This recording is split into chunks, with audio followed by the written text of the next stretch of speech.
책 808페이지 한번 보십시오. 책 808페이지 마지막 패러그래프 위에 보시면은 영어권을 필두로 하여 프랑스어권과 독일어권에서도 역사학자들의 다반면에 걸친 연구 분석은 당시의 심각한 전개 상황을 밝혀낼 수 있었다. 인구 정체, 농업, 상업, 공업의 경기 쇠퇴, 물가 상승, 문명의 증가, 그리고 이것들과 결부된 도덕적 가치와 기본들의 심각한 혼란, 확신과 희망 대신 불안과 두려움이 지배하고 있다. 이게 유럽의 종교 전쟁을 겪고 난 후에 그 유럽의 어떤 그 전체적인 상황을 지금 이야기를 하고 있습니다. 여기 보시면은 확신과 희망 대신 불안과 두려움이 지배하고 있다. 그러니까 이렇게 종교 전쟁이 끝난 후에 이 유럽의 상황은 종교의 기능 또는 종교의 역할이 완전히 그러니까 기능이 없어진 그러니까 종교가 기능을 할 수 없는 그런 처지에 있었다는 거죠. 이 종교 전쟁이 있기 전까지는 어떻게 보면 그 유럽의 국가의 어떤 이상과 또 이념과 또 그런 새로운 어떤 희망을 그 제공했던 게 결국 교회였고 교회였는데 이제 이 종파 전쟁, 종교 전쟁이 끝난 이후에는 이 종교가 그런 어떤 희망을 제공해 줄 수 없는 그런 그 상황에 처하게 됐다. 그게 그 유럽의 상황이었다고 지난주에 이야기를 했습니다. 그 다시 말하자면 이걸 쉽게 이야기하자면 이런 겁니다. 원래 중세는 하나의 교회, 그게 어떻게 보면 통일된 이념이었습니다. 하나의 교회가 하나의 유럽 공동체였고,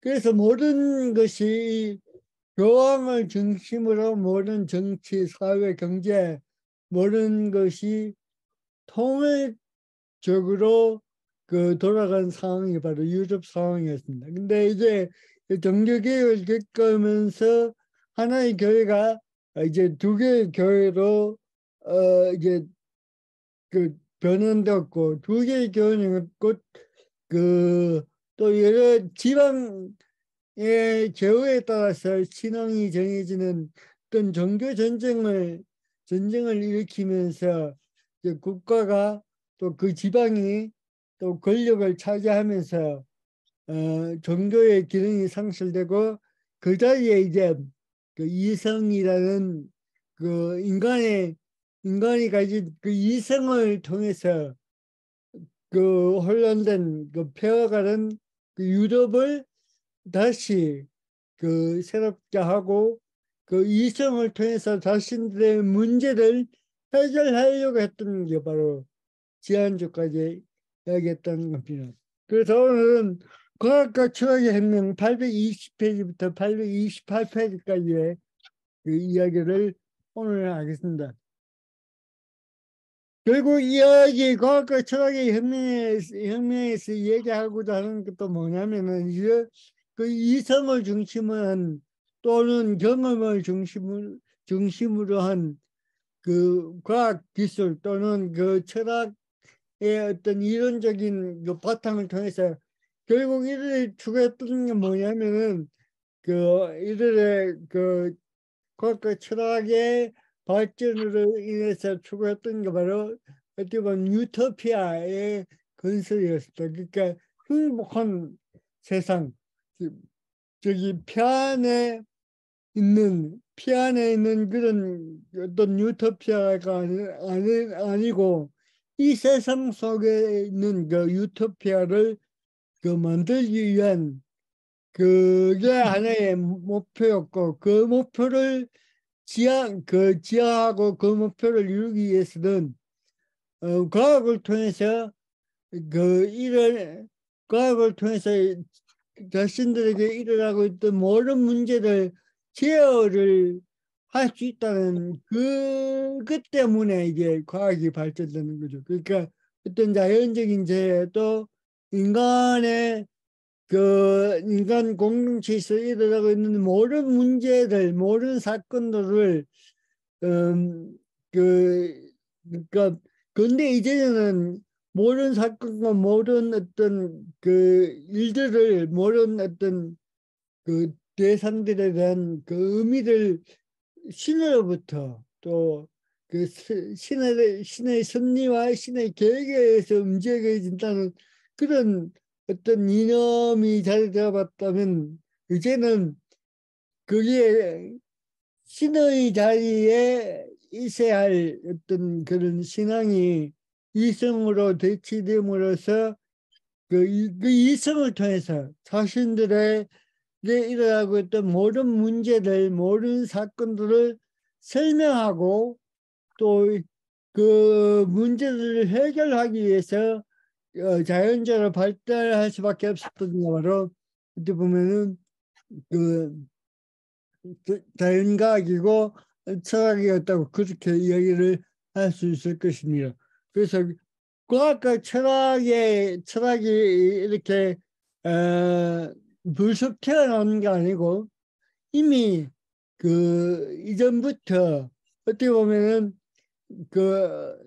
이 책에서는 그렇게 언급되지 않고 있지만 이 과학과 철학의 혁명은 바로 르네상스 시대 때부터 그 단초를 제공하고 있다. 그래서 그 코페르니쿠스가 주장했던 그 지름설도 이미 그 르네상스 시대 때 또부터 영향을 받았던 그런 어떤 주장이라고 그렇게 이야기를 하고 있습니다. 그래서 과학과 철학은 그냥 어느 날 갑자기 불쑥 태어난 게 아니라 여러 가지 배경이 잠재되어 있다가 이제 종교의 자리에 이성이 대치됨으로써 이제 확실하게 이제 표면화되었다. 이제 우리가 이 부분을 이제 보기 전에 우리가 생각하고 있어야 할 그런 기본적인 어떤 이해인 것 같습니다.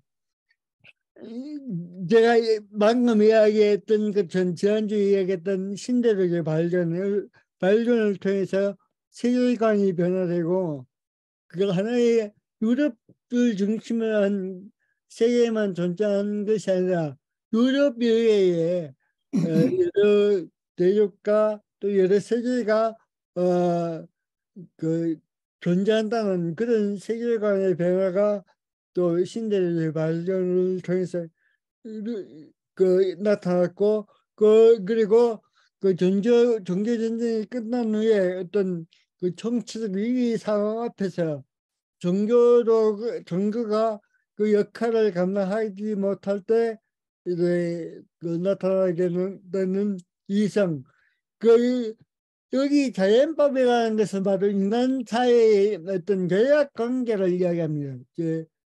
그런 어떤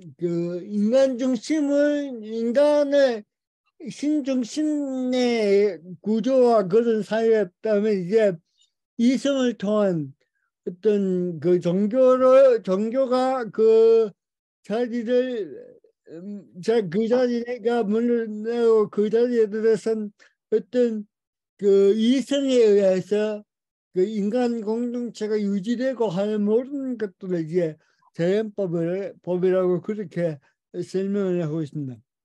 그리고 이런 이성을 통해서 일어났던 이제 방법론이 세계를 인식하고 설명하는 방법론이 바로 경험이고 실험을 통한 그런 학문적인 그런 학문이 이제 발전하게 되었고 여기에 중심적인 인물이 바로 베이컨입니다.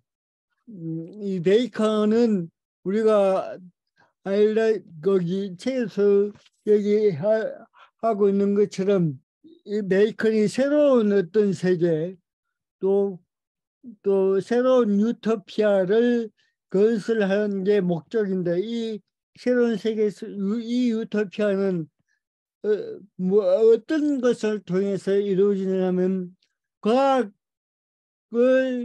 과학적인 기술을 통해서 그 자연을 제어함으로써 이런 그 유토피아를 건설할 수 있고 그 이념들이 이제 정치와 또 그 사회를 그 통합하고 구성하는 어떤 기본적인 어떤 전제 조건이 바로 어떤 과학적 기술 또는 과학적 인식이 바로 이런 모든 새로운 세계를 건설하는 데 있어서 전제라고 이제 프랜시스 베이컨은 이야기를 하고 있습니다. 그래서 이 베이컨을 이제 필두로서 예를 이제 우리가 잘 아는 그 근대 철학자들과 과학자들이 등장하게 됩니다. 여기에서 그 이런 그 근대에 나타난 그 철학자들과 과학자들 이론들은 여기서 그 한스킨도 설명하지 않고 있습니다. 그래서 여기서 우리는 그 책에 나타난 그 이야기만 하려고 합니다. 그래서 이런 근대를 여는 이런 학자들에 의해서 이제 무엇이 확실하게 그 자리를 잡게 되었느냐면 신앙 대신에 어떤 이성에 대한 새로운 자부심, 그 이성을 통해서 모든 문제를 해결하고 또 그 모든 문제에 대한 그 설명을 그 할 수 있는 그런 어떤 체제와 구조를 이들이 준비하고 또 그런 체제와 구조를 확립하는데 그 기본적인 어떤 밑바탕을 제공했던 인물들이 바로 여기에 나타난 인물들이라고 그렇게 이야기를 하고 있습니다. 그래서 코페르니쿠스를 통해서 이제 코페르니쿠스가 이제 중요한 것은 뭐냐면은 그 새로운 어떤 그 관점을 제시했다는 게 이게 또 하나의 그 코페르니쿠스를 그 책에서 먼저 그 언급하는 이유 가운데 하나가 바로 새로운 관점. 새로운 관점이 뭐냐면 그 어떻게 보면 다른 말 하면 이 새로운 관점은 반성적 거리두기라고 할 수 있습니다. 거리두기. 반성적 거리두기는 뭐냐면 이때까지는 신중심 또는 그 지구 중심을 통해서 모든 세계를 바라봤다면 이제 이 신중심, 지구 중심에서 벗어나서 또 다른 어떤 제3의 관점, 그러니까 자아를 벗어난 타인의 관점에서 그 이 대상을 바라보고 대상을 인식하고 대상을 설명하는 그런 그 어떤 그런 거리두기가 바로 이 코페르니쿠스의 어떤 그 이 지정서를 주장했던 그런 뭐랄까요 코페르니쿠스의 관점이라고 이야기를 할 수가 있겠습니다. 그래서 이 코페르니쿠스의 지정서를 통해서 그 우리에게 그 당시 중세 그 근대에 끼친 영향은 바로 이런 것들입니다. 인간들의 전체적인 우주관과 형이상에도 엄청난 영향을 끼쳤다. 그래서 그런 이 인간들의 전체적인 과학적인 우주관이라는 것은 그 당시에는 지구를 중심으로 해서 모든 것을 설명했던 그런 어떤 책이었다면, 이제 이 코페르니쿠스의 이론을 통해서 지구가 지구가 아니라 태양을 중심으로 한 세계를 설명하고, 이 태양을 중심으로 한 이 설명은 그 전까지의 모든 어떤 세계관, 그 전까지의 세계관은 어떻게 보면 그 초대 교회 때부터, 그리고 이 초대 교회는 그 헬라 철학의 영향을 받아서 이제 생겨났던 그 모든 체계와 구조가 완전히 번역되는 그런 이제 그 시점이므로 이 코페르니쿠스의 그 지론설이라고 그렇게 이야기를 할 수가 있겠습니다.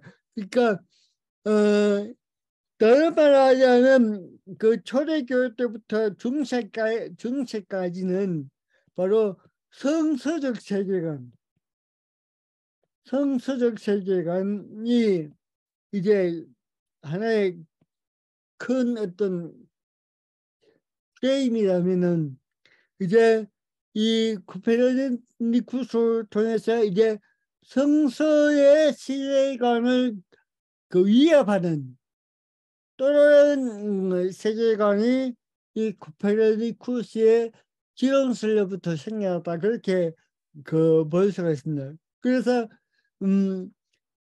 그런 어떤 그 세계관의 변화는 단순히 어떤 그 과학적인 어떤 구조와 과학적인 체계만 영향을 끼치는 것이 아니라 형이상학적인 세계로 지대한 영향을 끼쳤다고 그렇게 볼 수 있습니다. 그래서 이 코페르니쿠스적 전환이라는 말은 다른 말로 하자면 그 어떻게 보면 그 자기 그 반성적 거리두기라고도 이야기하면서, 또 어떻게 보면 사상의 전복, 지금까지 생각했던 그 사고가 전복되는 그런 어떤 사건을 우리는 또 다른 말로 코페르니쿠스적 전환이라고 그렇게 이야기를 할 수가 있습니다. 이 코페르니쿠스를 이어서 이제 이 갈릴레이는 어떻게 보면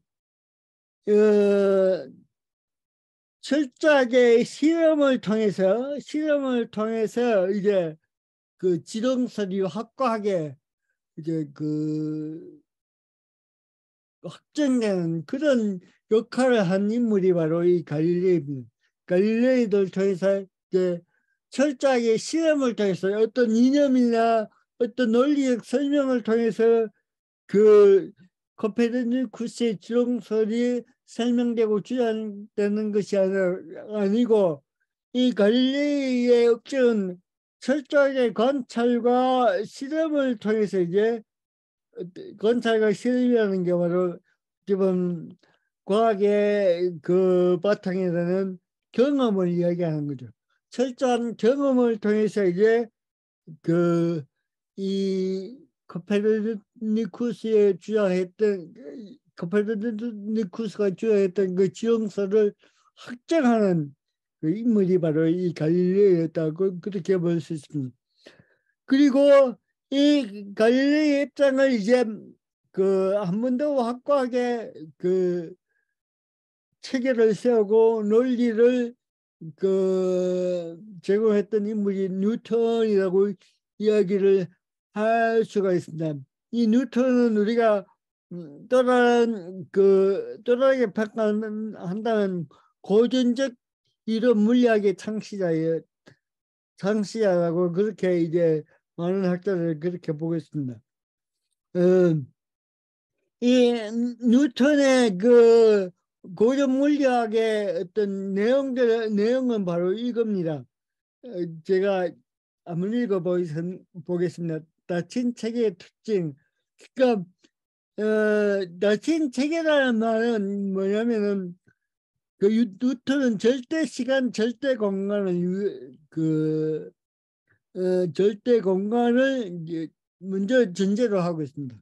그래서 그 절대 시간, 절대 공간이라는 이 의미가 닫힌 세계, 닫힌 체계라는 그 의미죠. 어, 절대 시간과 절대 공간에서 일어나는 모든 운동이라는 시간적 흐름, 공간적 위치를 파악할 수 있다. 다시 말해 운동의 시작과 그 결과를 예측할 수 있다. 과거, 현재, 미래라는 시간에 일어난 사건을 이해할 수 있고 예측할 수 있다는 것은 모든 시간이 동등하다는 것이며 다른 차원의 변화가 일어나지 않는 평행의 상태가 지속된다는 것이다.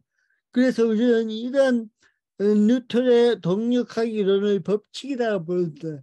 그러니까 그 뉴턴에 따르면 모든 그 운동의 그 시작점을 알고 있다면, 그 양을 알고 있다면 모든 결과와 과정을 알 수 있고 그것도 예측할 수 있고, 그래서 그런 모든 그 예측과 그런 그 지식은 바로 뭐냐면 우리가 가지고 있는, 우리가 경험하는 세계는 그, 그 변화되지 않는 음, 절대적인 어떤 공간과 그 시간 속에 우리가 존재하고 있기 때문에 그런 예측이 가능한 세계, 또 예측 가능한 어떤 결과들을 우리가 인지할 수 있는 그런 세계라고 그렇게 설명하고 있고, 또 그런 예측 가능한 어떤 그 법칙, 예측 가능한 그 이론들을 이제 어떻게 보면은 만드는 사람이 바로 이 뉴턴이었고, 그 이론을 법칙이라고 하는, 뉴턴이 만드는 그 이론을 법칙이라고 할 수 있는 하는 근거는 뭐냐면은 그 모든 그 사건의 결과와 또 그 사건의 결과에 대한 예측이 그 뉴턴이 만들어낸 이론을 통해서 정확하게 예측할 수 있고, 또 그게 관찰될 수 있다는 그런 가능성 때문에 이제 뉴턴의 그 이론들을 법칙이라고 그렇게 이해를 하고 있습니다.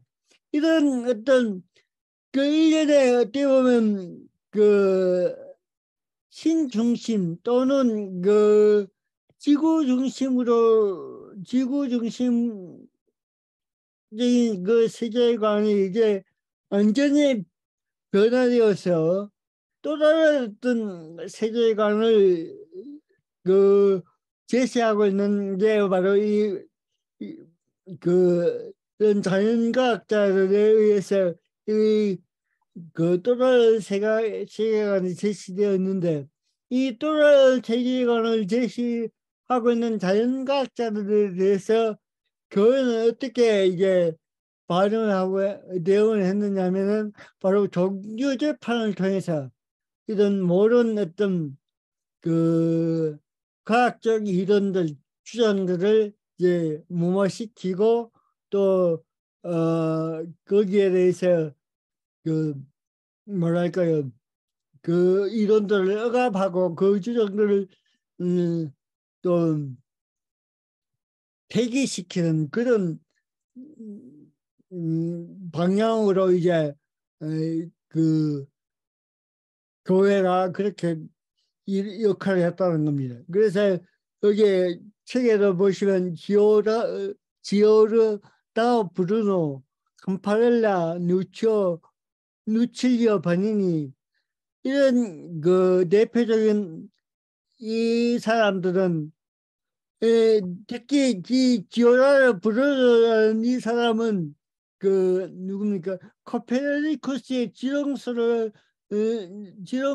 이제 동의하면서 자기 자신의 어떤 종교적 이론을 새롭게 정립했던 그 인물이 브루노였는데, 이 브루노에 대한 설명은 그 몰터만이 지은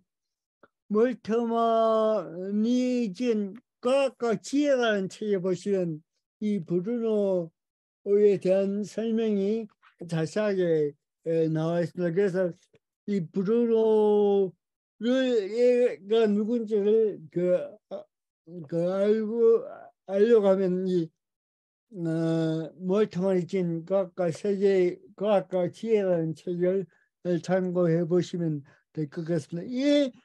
이 대표적인 인물들은 바로 그 종교 재판에 의해서 그 화형을 당하거나 또 추방을 당하거나 했던 인물들입니다.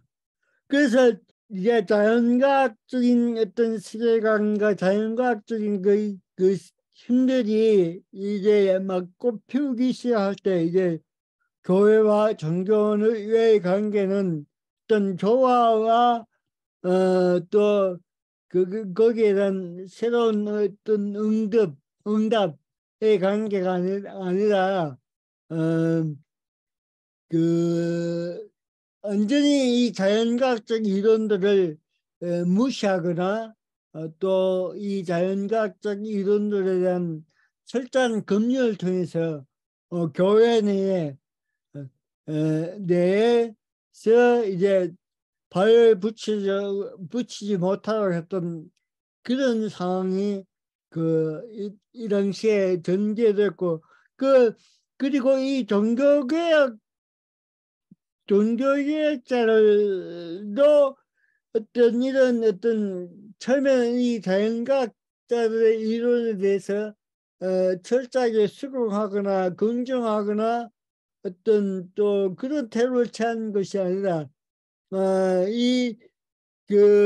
가톨릭하고는 조금 다르지만 철저하게 이런 그 자연과학의 이론에 대해서 철저하게 무시하는 그런 태도를 이제 종교개혁자들은 또 보였다고 그렇게 볼 수가 있습니다.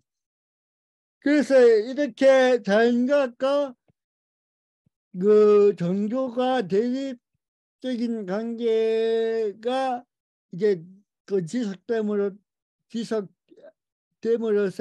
이제 그 자연과학자들은 교회를 등질 수밖에 없고 또 이 자연과학과 이제 신학 간의 충돌이 그때부터 시작되었다고 그렇게 볼 수 있습니다.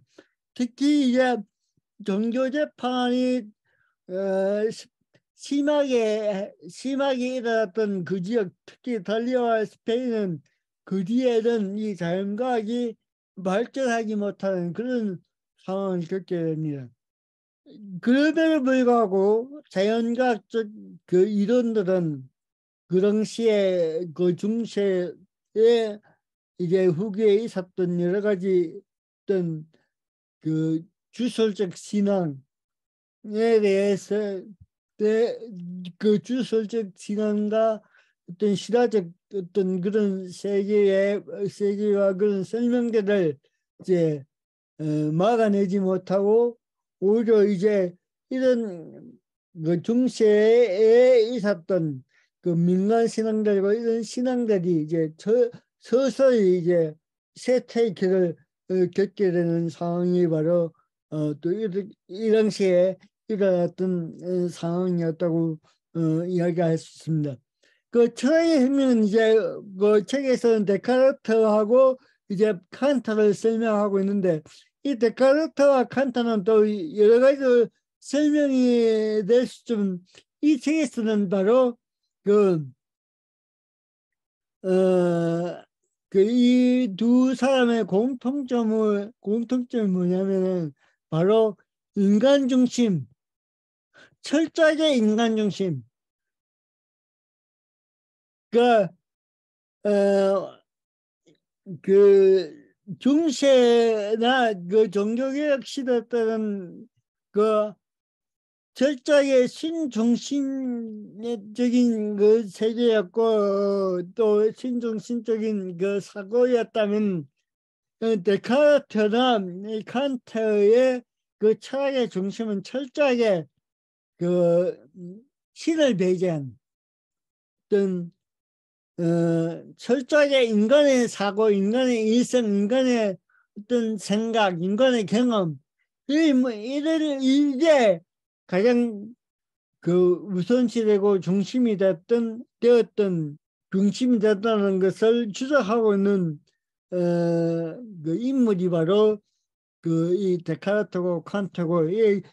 그래서 한스 킹은 근대는 뭐냐면 근대의 특징은 뭐냐? 한마디로 철저하게 인간 중심이다. 인간 중심이고 인간이 가지고 있는 그 이성이 그 절대적인 기준이고 보편적 가치 기준이 바로 이성이라고 이야기하는 그 사고가 바로 근대의 특징이라고 이야기를 하고 있습니다. 그래서 이런 이성과 인간 중심의 기본적인 어떤 체계를 놓은 인물이 누구냐면 바로 데카르트고 이제 그 칸트하고 이렇게 이제 그 한스 킹은 설명을 하고 있습니다.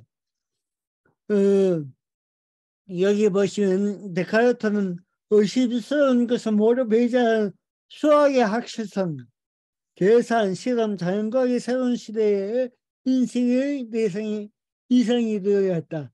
절대적인 수학적, 철학적 확실성, 이런 이상을 분석 비하학과 근대 철학의 창시가 데카르트보다 빛나게 제안한 사람은 아무도 없거니와 데카르트 철학의 근본 태도에서 진정한 근대의 그 모습이 드러났다. 그러니까 철저하게 그 실험과 그 어떤 그 뭐냐 그 수학적인 확실성, 그 이성의 논리적 확실성만이 그 최고의 기준이 되는 어떤 세계를 이제 전환시키는데 큰 역할을 했던 인물이 바로 데카르트였다고 이야기를 하고 있습니다. 여기서 보시면 데카르트는 철학의 모든 근본론들을 제기한다. 자기 자신 하나님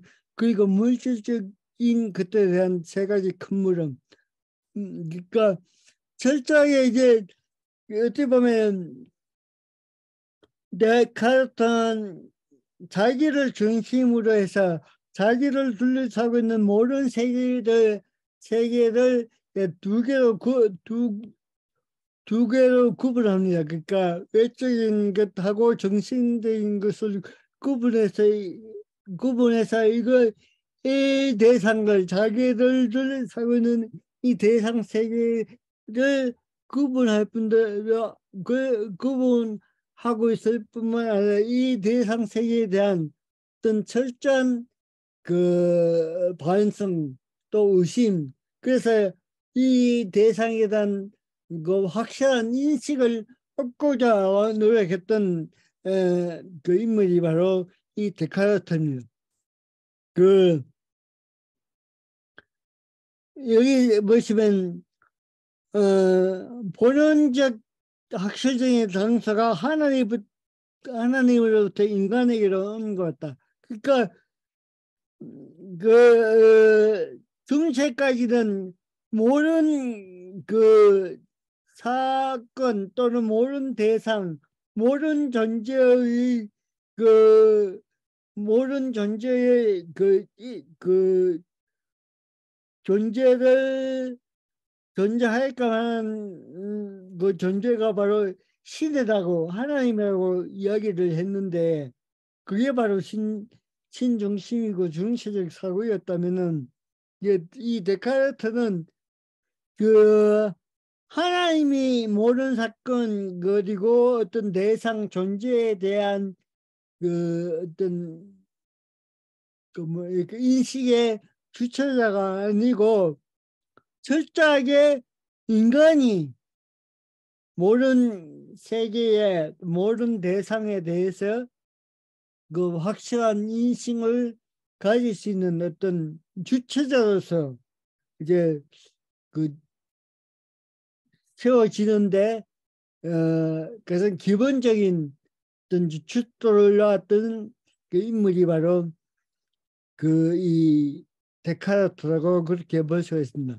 근대는 확실성, 감정을 매개하는 엄격한 합리성, 철학, 대인과학, 사회과학의 거대한 체계의 추구와 같은 뜻이 되었다. 그러니까 이 확실성이라는 것은 어떤 추상적인 이론을 통해서 결과되어지는 어떤 그런 확실성이 아니고, 어떻게 보면 어떤 그 철저하게 그 실험과 수학적인 그 논리를 통해서 그 이루어지는 그런 확실성을 이제 이 데카르트는 추구하고, 그것이 바로 신중심이 아니고 인간 자아를 통한 그 뭐랄까 인식의 어떤 새로운 구조를 이제 이 데카르트를 통해서 그 인식의 구조에 새로운 체계를 열었던 인물이 바로 이 데카르트라고 그렇게 볼 수가 있습니다. 이제 칸트는 우리가 여기서 칸트를 이야기하려면 참 어렵고 또 힘든 일이지만 그 한스킹은 이렇게 이야기하고 있습니다. 이 대륙의 합리론과 영어 연구의 경험론을 이제 종합했던 인물이 바로 그 칸트였고, 이 칸트는 인간의 이성의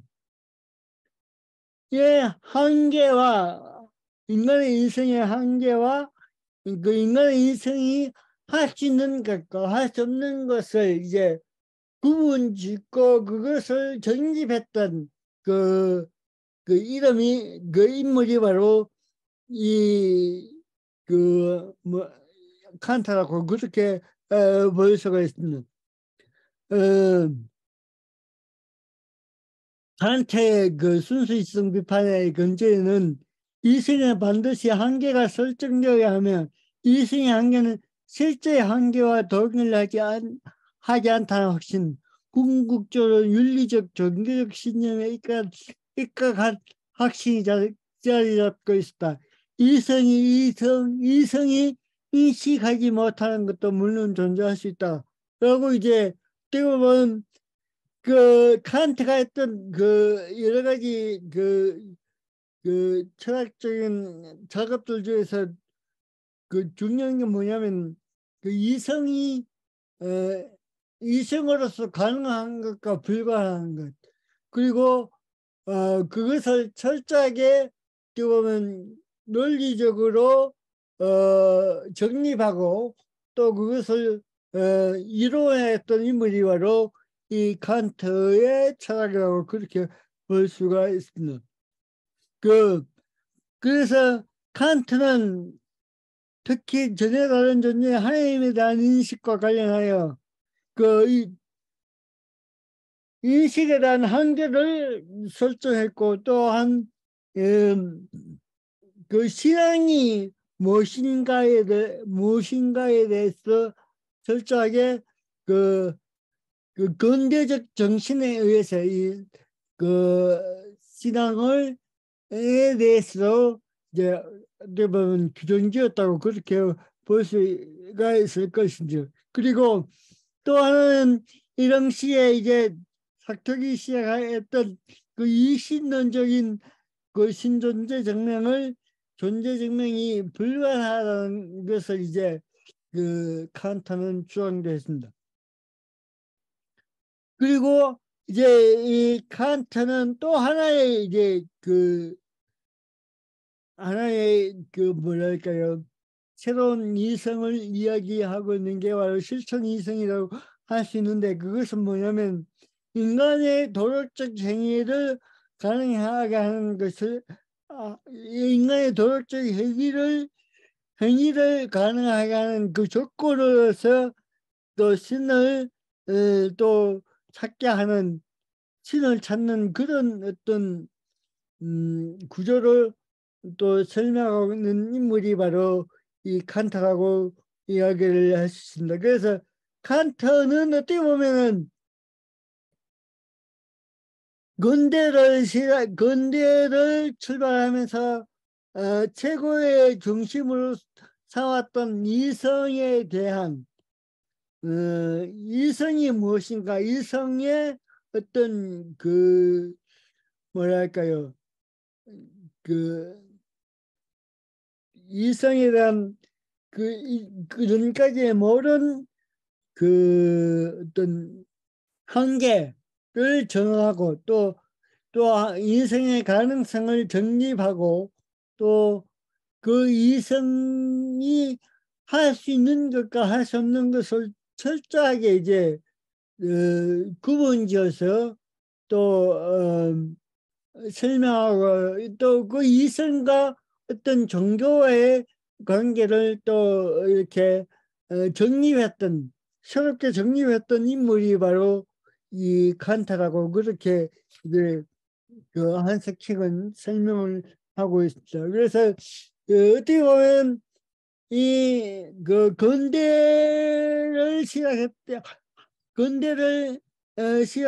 그 이성을 한 번 더 이제 칸트에 가서 새롭게 정리하고 정립했던 그 역할을 했던 인물이 바로 이 칸트였다고 그렇게 볼 수 있습니다. 그래서 칸트 이전에 이 데카르트와 칸트 이전에 많은 철학자들이 그 합리론과 그 대륙의 합리론과 그 경험론을 통해서 이 세계와 이 자신을 둘러싸고 있는 이 대상들을 어떻게 이해하고 설명할 것인가에 대한 문제도 첨예하게 대답되면서 과연 이성이 무엇이고 이성의 한계가 무엇인가 그 모든 어떤 물음과 질문에 대해서 어떻게 보면 칸트는 거기에 대해서 정리하고 답하고 또 다른 어떤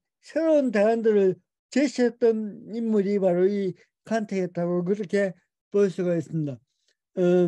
오늘 내용의 이 중심은 뭐냐면은 바로 종교의 자기들 차지하고 있던 그 이성 또 다른 말하면 인간이 이성이라는 게 인간이라는 게 무엇인가 또 이것들이 또 어떻게 그 인식하고 또 이론 그 지식을 만들고 또 그 지식을 통해서 이 근대적인 인간들이 추구하고자 했던 게 무엇인가를 이제 이 챕터에서 이제 한스킹은 설명을 하고 있습니다. 그래서 그 종교의 자를 찾아가고 있던 이성 또 인간의 중심을 통해서 추구하고자 했던 그것이 바로 처음에 이야기했던 것처럼 이 세상 안에서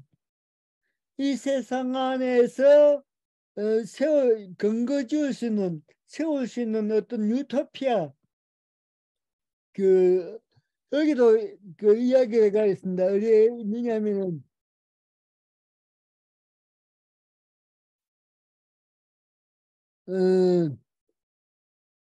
베이컨의 이야기를 하고 있습니다. 그 앞에 저기 보시면 아까 철학에 있는 책 820쪽 앞에 보시면 새로운 아틀란티스 유토피아적 사회 모델을 전개 발전시켰다. 결국은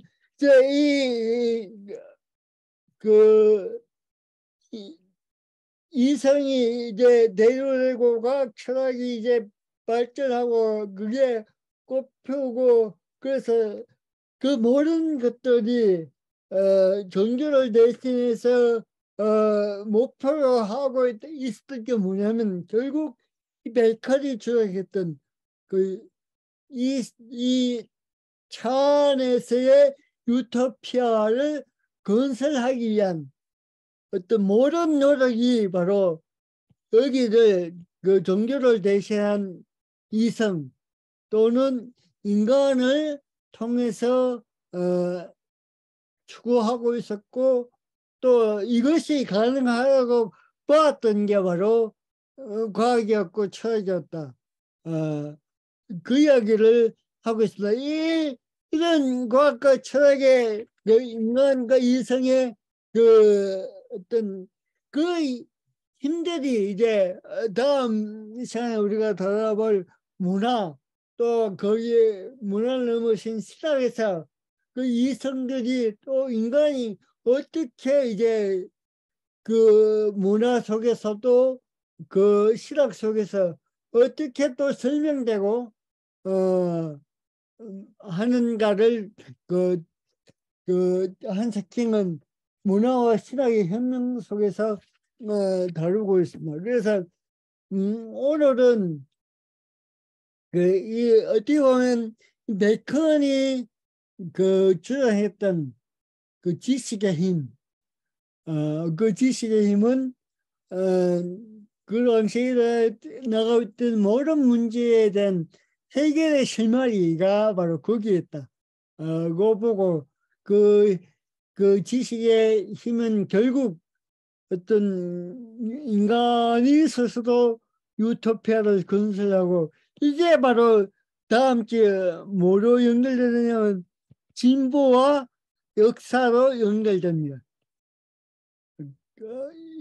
그래서 다음 시간에는 그 한석킹은 진보와 역사가 무엇인지를 설명하면서 이것들이 어떻게 이제 그 문화와 신앙 속에서 그 전개되는지를 다음 그 챕터에서 설명하고 있고 그런 챕터에서는 그게 이제 철저하게 신학 속에서는 어떻게 이제 전개되는가 또 그것을 취역했던 그 슬라이드마의 신학의 특징 또 신학의 체계를 그 설명하는 겁니다.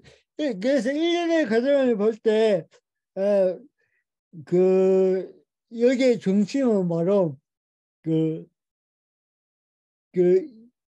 그 뭐랄까 종교의 자리 또 신의 자리를 대신한 그 인간의 그 인간의 존재 또 인간의 인식의 가능성 또 인식을 가능하게끔 하는 그 이성의 역할 그런 것들을 이번 챕터에서 설명하고 있는 것 같습니다.